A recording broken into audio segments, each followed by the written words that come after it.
Hello বন্ধুরা, welcome to my channel crack it Bengal. আশা করি তোমরা সবাই সুস্থ এবং ভালো আছো। আবারও চলে এলাম একটি গুরুত্বপূর্ণ খবর নিয়ে, যেটি অলরেডি ইন্টারন্যাশনাল মার্কেট অর্থাৎ আন্তর্জাতিক বাজারে খুব সাড়া ফেলে দিয়েছে। এবং বলা যেতে পারে যে এই খবরটা এমনই একটা ঘটনা যা আমাদের সমগ্র বিশ্বকে দুটো জায়গায় ভাগ করে দিয়েছে, এবং আমাদের দেশেও, আমাদের ইন্ডিয়াতেও অলরেডি অনেকেই দুটো জায়গায় ভাগ হয়ে গেছে। যেরকম কেউ কেউ ইসরায়েলকে সাপোর্ট করছে, কেউ কেউ প্যালেস্টাইনকে সাপোর্ট করছে। অর্থাৎ ইসরায়েল প্যালেস্টাইন কনফ্লিক্ট নিয়ে আজকে আমরা আমাদের ডিসকাশনটা করব, এবং তা সম্পূর্ণ বাংলায় করব।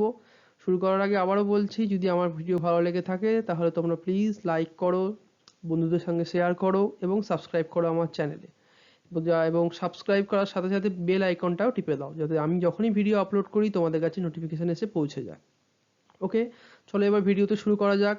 আমি প্রথমেই বলে রাখছি যে আমি প্রথমে কয়েকটা কি পয়েন্ট আপলোড করে দিয়েছি, এবং পরবর্তী স্লাইডগুলোতে সেগুলোই বোঝাবো তোমাদেরকে। এবং আমি এই স্লাইডগুলোতে বেশি কিছু টাইপ করিনি, তার কেন একটাই কারণ এখানে অনেক ঘটনা আছে যা তোমাদের খুব সামারি করে বলতে হবে। এবং আমি কথা দিচ্ছি, এই ঘটনাটা তোমাদের কাছে আমি যতটা পারবো ক্লিয়ার করার চেষ্টা করব। এবং আরও একটা কথা বলে রাখি যে ইসরায়েল প্যালেস্টাইন এই কনফ্লিক্টটা কিন্তু এর অনেক হিস্টোরিক্যাল ইস্যু আছে। এবং এই হিস্টোরিক্যাল ইস্যুটা আমি যদি তোমাদের সাথে শেয়ার করতে যাই তো এই ভিডিওটা অনেক বড় হয়ে যাবে। তবে আমি কথা দিচ্ছি তোমাদেরকে, আমি কয়েকদিনের মধ্যেই নেক্সট দুটো পার্টে এই হিস্টোরিক্যাল কনফ্লিক্টটাকে তোমাদের সাথে ডিসকাস করব, যাতে তোমাদের এই পুরো ঘটনাটা ক্লিয়ার হয়ে যায়। যে আজকে যে ঘটনাটা, অর্থাৎ এখন প্রেজেন্টলি যে ইসরায়েল প্যালেস্টাইনে যে কনফ্লিক্টটা চলছে এবং যা নিয়ে গোটা দেশ বিভক্ত হয়ে গেছে দুটো দলে, তো এটা কেন হয়েছে, এটা অলরেডি অনেকটা হিস্টোরিক্যাল ইম্পর্টেন্স আছে, যা আমাদেরকে আজ বাধ্য করেছে ইসরায়েলকে, প্যালেস্টাইনকে বাধ্য করেছে ইসরায়েলকে অ্যাটাক করতে। ঠিক আছে। হ্যাঁ, আরো একটা কথা বলে রাখি যে আমি যে প্রথম এই তিনটে পয়েন্ট হচ্ছে জাস্ট ইস্যু, অর্থাৎ এই যে ঘটনাগুলো ঘটেছে তারই একটা সামারি থাকছে, আমি যেগুলো ডিসকাস করব। কিন্তু আমরা একজন সিভিল সার্ভেন্ট অ্যাসপিরেন্ট, তো আমাদের প্রতিটা ঘটনা থেকে দেখতে হবে যে এই ঘটনাটা আমাদের এক্সামে কতটা ইম্প্যাক্ট ফেলছে, অর্থাৎ আমাদের যারা এক্সামিনার বা আমাদের এই কোশ্চেন সেট যারা করবে তারা এই ঘটনা থেকে কি ধরনের কোশ্চেন দিতে পারে। তো নিঃসন্দেহে আয়রন ডোম টেকনোলজি, যেটা আমরা এখন খুবই শুনতে পাচ্ছি নিউজ পেপারে, তো এটা একটা গুরুত্বপূর্ণ কোশ্চেন হতে পারে ইউপিএসসি প্রিলিমস এর ক্ষেত্রে, মেন্সের ক্ষেত্রেও হতে পারে ডিফেন্স সেক্টর থেকে।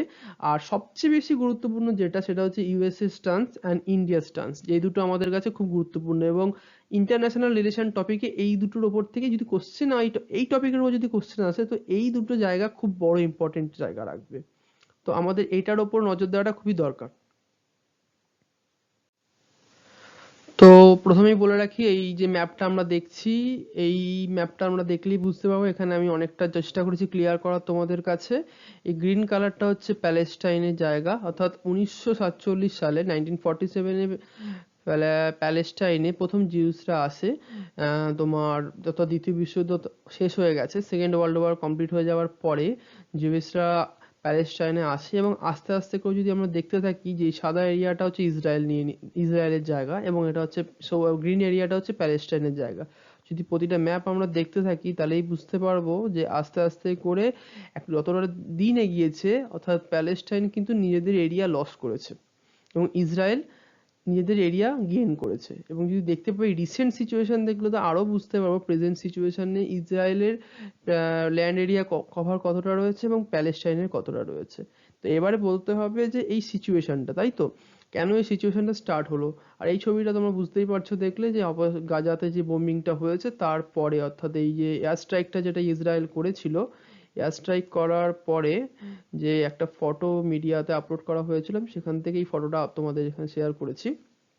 আর এই যে সিচুয়েশনটা দেখো, মেইন আমাদের টপিক হচ্ছে এখন এইটা হচ্ছে আসল গাজা স্ট্রিপ, যেখানে এখন অলরেডি মেন প্রবলেমটা চলছে। আর এটা হচ্ছে ওয়েস্ট ব্যাংক, এটা থেকেই মেন প্রবলেমটা স্টার্ট হয়েছিল।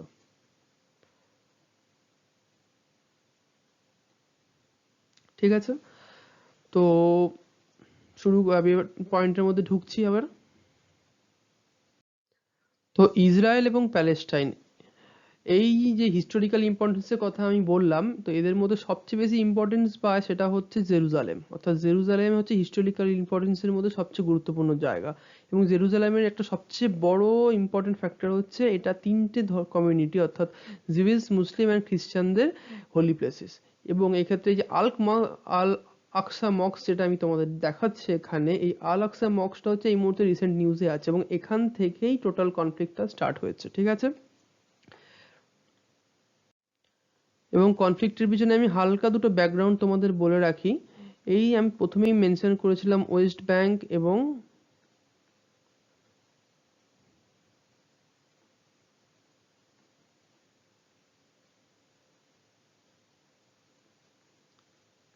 গাজা স্ট্রিপের কথা, ঠিক আছে। ওয়েস্ট ব্যাংক আর গাজা স্ট্রিপে মেনলি প্যালেস্টাইনদের দেখতে পাওয়া যায়, বাকি সম্পূর্ণ এরিয়া আপাতত ইসরায়েলদের কন্ট্রোলে। ওয়েস্ট ব্যাংকের এবং ওয়েস্ট ব্যাংকেও যদি দেখা যায় তো ম্যাক্সিমাম জায়গাটা ওয়েস্ট ব্যাংকে এরকম ভাবে রয়েছে ব্যাপারটা। কিছু জায়গা রয়েছে যেগুলো আপনার প্যালেস্টাইনের আন্ডারে, কিছু জায়গা রয়েছে যা ইসরায়েলের আন্ডারে রয়েছে।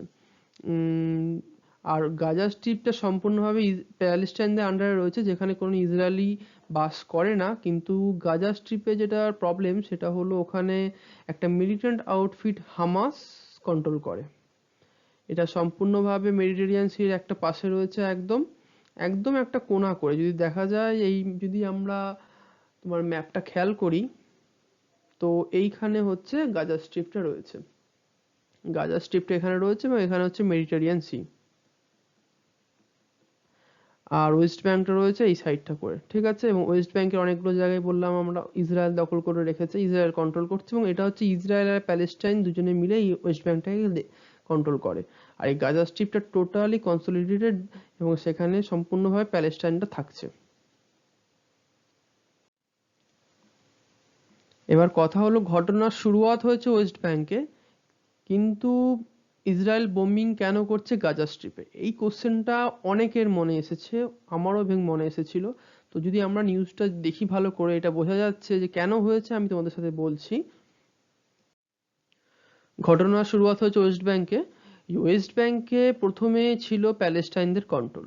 প্যালেস্টাইনদের কন্ট্রোল থাকতে থাকতে আস্তে আস্তে যত দিন এগিয়েছে ইসরায়েলিরা আস্তে আস্তে জায়গাটাকে কভার করতে শুরু করেছে, অর্থাৎ দখল করতে শুরু করেছে। দখল করতে করতে একটা সময় চলে এসেছে যখন প্যালেস্টাইনরা তাদের মানে সংখ্যাগরিষ্ঠতা হারাতে শুরু করে। এবং কিছুদিন আগেই একটা ঘটনা ঘটে যখন এই প্যালেস্টাইনদের half dozen family half dozen ফ্যামিলিকে ইসরায়েলি সরকার বলে যে আপনারা এখান থেকে চলে যান। সেখান থেকেই মূল ঘটনার সূত্রপাত। কিন্তু ঘটনাটা এই লেভেলে এক্সকালেশন তখনই করে যখন এই যারা এখান থেকে চলে যাওয়ার কথা বলা হয় যাদেরকে, অর্থাৎ প্যালেস্টাইন ফ্যামিলিদের, এরা এই আল আকসা যে মস্কটা আমরা দেখতে পাচ্ছি অর্থাৎ এই মসজিদটার সামনে এসে তারা প্রোটেস্ট করা শুরু করে এবং ইসরায়েলি পুলিশ সেখানে তাদেরকে প্রোটেস্টারদেরকে হাঁটানোর চেষ্টা করে এবং তখনই ইসরায়েলি পুলিশ ওই প্রোটেস্টারদের ওখান থেকে হাঁটানোর জন্য রাবার বুলেট ফায়ার করে। এবং আরো যেটা হয়, একটা মবকে হাঁটানোর জন্য যেই ধরনের কলাকুশল নিয়ে থাকে পুলিশরা সেটাই করেছিল। কিন্তু ঘটনাটা এমনভাবে বাজেভাবে ঘটে যায় এবং তার রিপারকেশনে গাজা স্ট্রিপ থেকে হামাস যে মিলিটেন্ট অর্গানাইজেশন তারা ইসরায়েল গভর্নমেন্টকে একটা আলটিমেটাম দিয়ে দেয়।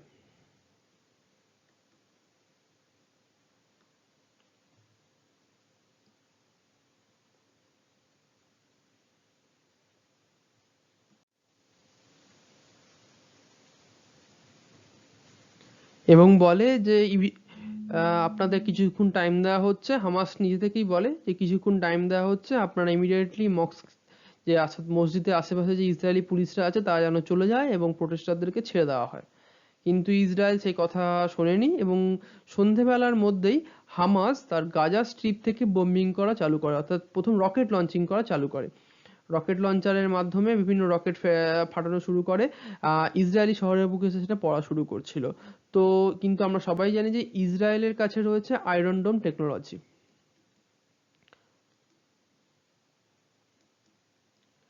এটা একটা এরিয়াল ডিফেন্স সিস্টেম যেটা এই শর্ট রেঞ্জ মিসাইল থেকে শুরু করে আর্টিলারি, মর্টার ফায়ার এবং এই রকেট লঞ্চার টাইপের যে কোনো এই ওয়েপন্সদেরকে আটকাতে, ইন্টারসেপ্ট করতে এবং তাদেরকে ওখানে অর্থাৎ মহাকাশে মানে আকাশেই তাদেরকে ফাটিয়ে দিতে সম্ভব, সব একদম এবিলিটি তাদের আছে, অর্থাৎ এই আয়রন ডোম টেকনোলজির এই পাওয়ারটা রয়েছে। এবং যার ফলে হামাস থেকে আসা অর্থাৎ হামাস যে রকেটগুলো ইসরায়েলের এগেনস্টে পাঠিয়েছিল সেগুলো অনেকগুলোই আকাশে ইন্টারসেপ্ট করে তার ম্যাক্সিমামই অর্থাৎ 98%-এর ওপরেই ফাটিয়ে দেওয়া যায়, অর্থাৎ ওখানেই আকাশেই ধ্বংস হয়ে যায়। কিন্তু তার এগেনস্টে অর্থাৎ ইসরায়েল শুরু করে রিটালিয়েশন, এবং ইসরায়েল তার এগেনস্টে রিটালিয়েশন চালু করে। তো প্যালেস্টাইনরা যখন প্রোটেস্ট করছিল ওই আল আকসা মস্কের ভিতরে, তখন ইসরায়েল পুলিশ তাদেরকে গানফায়ার করে। আর সেক্ষেত্রে সেই ঘটনার পরিপ্রেক্ষিতেই গাজা থেকে হামাস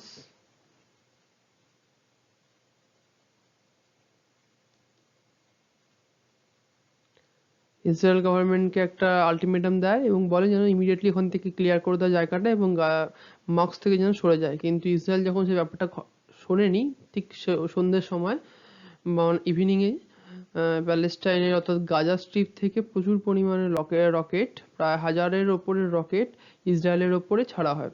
কিন্তু ইসরায়েলের আয়রন ডোম টেকনোলজি থাকার ফলে ইসরায়েলের ক্ষয়ক্ষতির সংখ্যা কম ছিল, কিন্তু ক্ষয়ক্ষতি হয়েছে। এদিক দিয়ে তাই এই ঘটনার রিপারকেশনে ইসরায়েল শুরু করে দেয় বোম্বিং এবং এয়ার স্ট্রাইক করে গাজা স্ট্রিপের ওপরে। এখন কথা হচ্ছে যে এই আয়রন ডোম টেকনোলজি থাকার ফলে ইসরায়েলের ক্ষতি কম হয়েছিল, কিন্তু প্যালেস্টাইনের ক্ষতি অনেক হয়, যার ফলে প্রায় প্যালেস্টাইনের সাথে প্রায় ওদের সাইডে প্রায় 113 জন মতো সিভিলিয়ান মারা গেছে, আর ইসরায়েলের 8 জন সিভিলিয়ান মারা গেছে, এবং যার মধ্যে একজন ইন্ডিয়ান ওমেন মারা গেছে যখন সেল বা মর্টার যখন ফাটানো হচ্ছিল। আর এই সময় এই 8 জন সিভিলিয়ানের মধ্যে যে ইন্ডিয়ান ওমেন মারা গেছে তার বডিটা আজকে ইন্ডিয়া এসে পৌঁছেছে, অর্থাৎ 15 মে ইন্ডিয়াতে এসে পৌঁছেছে। আর প্রায় 600-র উপরে মানুষ আহত হয়েছে এবং এই নাম্বারটা বাড়ছে। এবারে কথা হচ্ছে যে আমি তোমাদেরকে একটা ম্যাপ এঁকে দেখাই যে গাজা স্ট্রিপ তো রয়েছে এখানে, এখানে রয়েছে ওয়েস্ট ব্যাংক।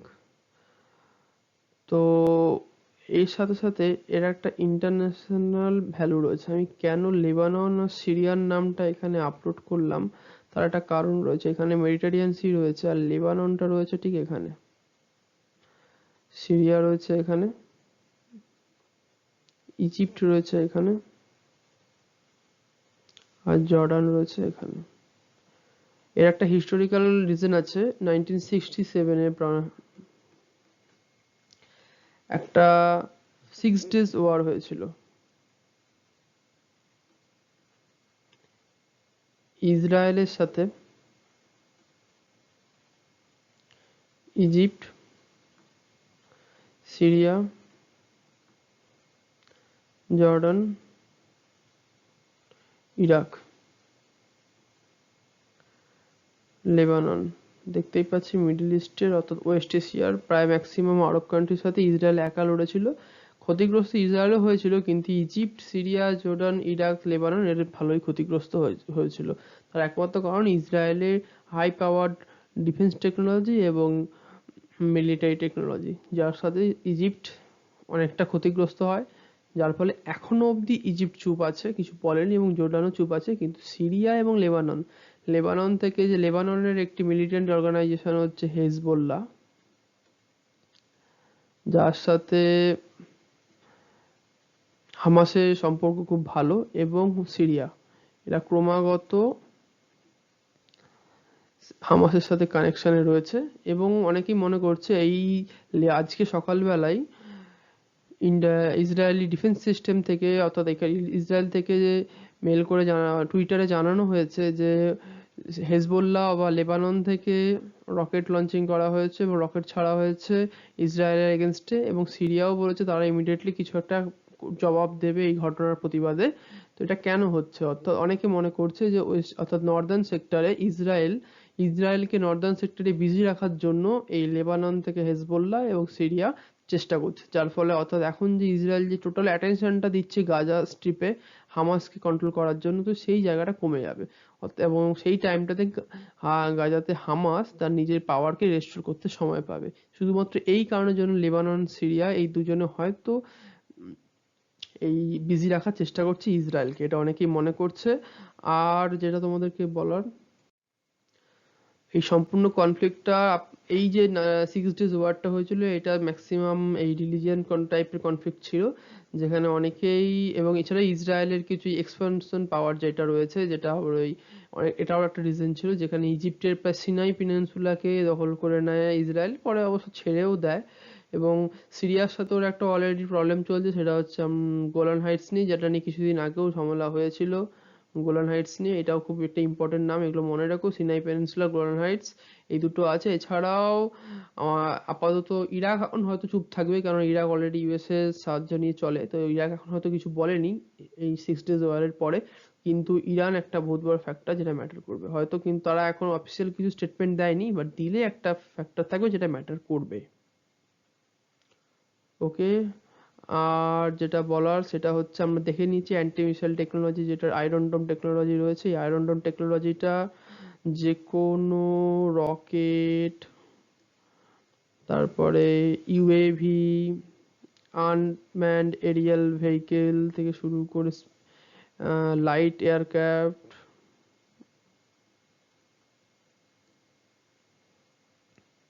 মোটর সেল, সবকিছু ইন্টারসেপ্ট করতে পারে এবং সঙ্গে সঙ্গে আকাশেই এগুলোকে ধ্বংস করতে পারে, যেটা একটা অ্যাডভান্স টেকনোলজি ইসরায়েলের কাছে রয়েছে। এবং যার ফলে ইসরায়েল এই বোম্বিং যেগুলো হয়েছে, যেই ধরনের এই মহাকাশে যেই রকেটগুলো পাঠিয়েছে হিজবুল্লাহ, সেগুলো থেকে নিজেদেরকে বাঁচাতে পেরেছে, তাদের ক্ষয়ক্ষতির পরিমাণটা কম ছিল। ইসরায়েল প্যালেস্টাইন ক্রাইসিসের ওপরে অন্যান্য দেশ যেমন অলরেডি কমেন্ট করা স্টার্ট করেছে, তেমনি এই মুহূর্তে সবচেয়ে বড় যে ইউএস প্রেসিডেন্ট, তিনি কমেন্টটা করেছেন যে Israel has a right to defend itself. বলা যেতে পারে ইসরায়েল এই ঠিক এরকমই একটা কিছু সাপোর্টিভ সেন্টেন্স বা সাপোর্টিভ কমেন্টের জন্য ওয়েট করছিল, কেননা এর পরেই ইসরায়েল গাজার স্ট্রিপের দিকে বর্ডারে এসকালেশন চালু করে, যেখানে তিনি ট্যাঙ্ক থেকে শুরু করে বিভিন্ন আরো যেসব ডিফেন্ড করার জন্য, ডিফেন্সের যে ধরনের ইকুইপমেন্টস হয় সেগুলো সমস্ত কিছু ওখানে মোবিলাইজ করছে। ইউএস এর এই সাপোর্টটা, ইউএস এর এই ইনডাইরেক্ট সেন্টেন্সটা ইসরায়েলকে বলা যেতে পারে একটা সাপোর্ট পাঠিয়েছে।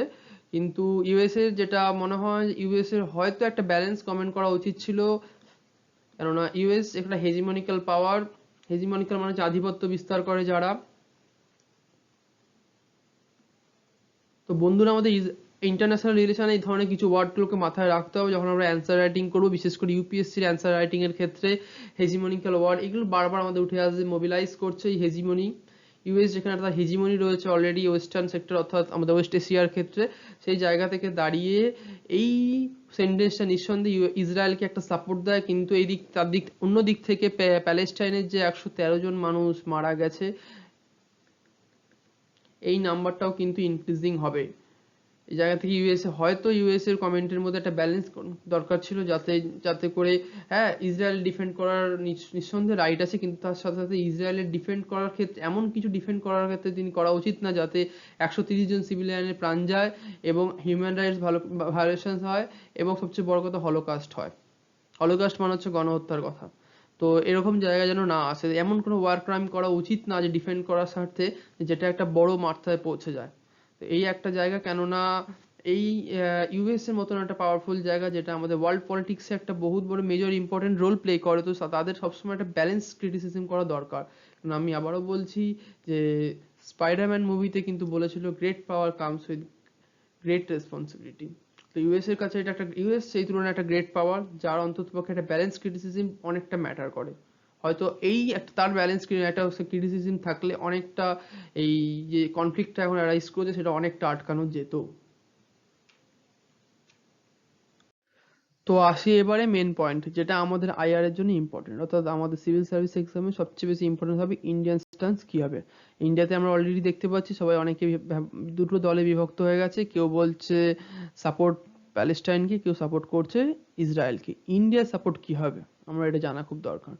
তো এখান থেকে আমি নিজের কিছু মতামত তোমাদের সাথে শেয়ার করব, এবং এটাও বলবো যে অ্যান্সার রাইটিং আমরা যখন করব, আমরা প্রথমে যে ঘটনাগুলো দেখলাম, যে ফ্যাক্টসগুলো দেখলাম, এই ফ্যাক্টস আমার অ্যাভেলেবেল, এই ফ্যাক্টস সবসময় গুগলে অ্যাভেলেবেল, কিন্তু যেটা অ্যাভেলেবেল নয় অ্যান্সার রাইটিং এর ট্রিক্সটা, যেটা আমি তোমাদের সাথে শেয়ার করছি।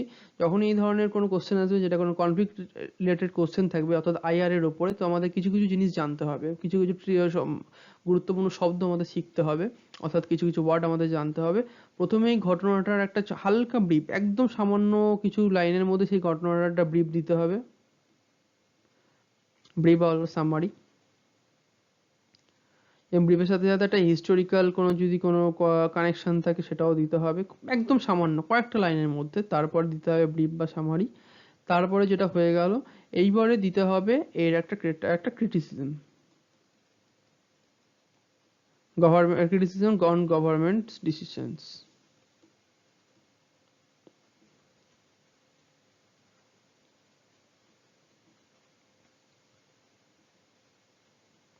তারপরে যেটা আমরা সবচেয়ে মেন পয়েন্ট হবে, ক্রিটিসিজম করলেই হবে না, তার সাথে সাথে দিতে হবে একটা সলিউশন, পজিটিভ অ্যাপ্রোচে, একটা পজিটিভ অ্যাপ্রোচ হবে।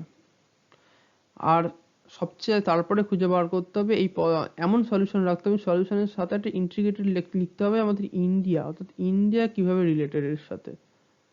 এটা কথা তোমাদের বলে দিই, অনেকদিন আগেই আমেরিকার একটা ডিপ্লোম্যাট হেনরি কিসিঞ্জার বলেছিল যে ইন্টারন্যাশনাল রিলেশনে, অর্থাৎ আন্তর্জাতিক বাজারে, আন্তর্জাতিক সম্পর্কে কোনো পার্মানেন্ট ফ্রেন্ড হয় না, কোনো পার্মানেন্ট এনিমি হয় না, অনলি পার্মানেন্ট ইন্টারেস্টটা ম্যাটার করে।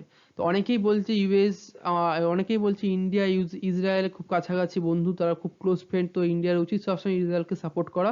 কিন্তু এখানে কি ইসরায়েলকে সাপোর্ট করাটাই ইন্ডিয়ার উচিত হবে? এটা আমি তোমাদেরকে ছেড়ে দিলাম, তোমরা কমেন্ট বক্সে আমাকে কমেন্ট করে জানিও। কিন্তু আমার মতামত যদি তোমার মনে হয় জানতে হয়, তো আমি আবার একটা নেক্সট ভিডিও নিয়ে আসবো, যেখানে বলবো যে ইন্ডিয়ার স্টান্সটা কি হওয়া উচিত। তবে আপাতত আমরা ওয়েট করছি ইরান আর টার্কি কি বলে, কারণ ইরান আপাতত কোনো অফিসিয়াল স্টেটমেন্ট দেয়নি, কিন্তু টার্কি বলেছে যে তারা নিশ্চয়ই এই বিষয়টা নিয়ে তারা এই কন্ডেম করেছে, তারা সিচুয়েশনটাকে অলরেডি।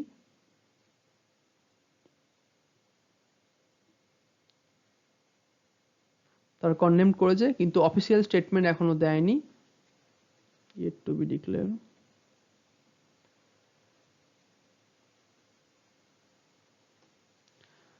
আর এই তো আমার এখানে আমি তোমাদের জন্য কোশ্চেনটা রাখলাম যে ব্যালেন্সড অ্যাপ্রোচ আর ইউনিল্যাটারাল সাপোর্ট, অর্থাৎ ইউনিল্যাটারাল সাপোর্ট বলতে ইন্ডিয়া কি ইসরায়েলের সাথেই থাকবে, এমন কিছু একটা ব্যালেন্সড অ্যাপ্রোচ দেবে যে দুদিকটা বজায় থাকে। যে তোমরা অ্যান্সারটা আমাকে কমেন্ট সেকশনে জানিও এবং বলো যদি হয় তো কেন সেটা, ঠিক আছে? আমি নেক্সট ভিডিওতে বলবো, আমি শুধুমাত্র এই পয়েন্টের উপর নজর দেবো একমাত্র, তার কারণ ইন্টারন্যাশনাল রিলেশন বা ইউপিএসসি যখন, বা ইউপিএসসি বা ডাব্লিউবিসিএস যাই হোক, সিভিল সার্ভিসেস এক্সামিনেশনের কোশ্চেন যেটা আসবে, এই কোশ্চেনের সবচেয়ে বড় ইম্পর্টেন্ট ফ্যাক্টর থাকবে এই ঘটনার সাথে ইন্ডিয়া কিভাবে রিলেটেড, ইন্ডিয়ার কি উচিত করা, যাতে ইন্ডিয়ার কি করবে। এখানেই জাজ অর্থাৎ এক্সামিনার তোমাকে দেখবে যে তুমি ঘটনাটার থেকে বড় কথা ঘটনার সাথে জড়িত থাকে ইন্ডিয়ার সাথে, ইন্ডিয়া অর্থাৎ ইন্ডিয়া কেন কিভাবে ম্যাটার করছে।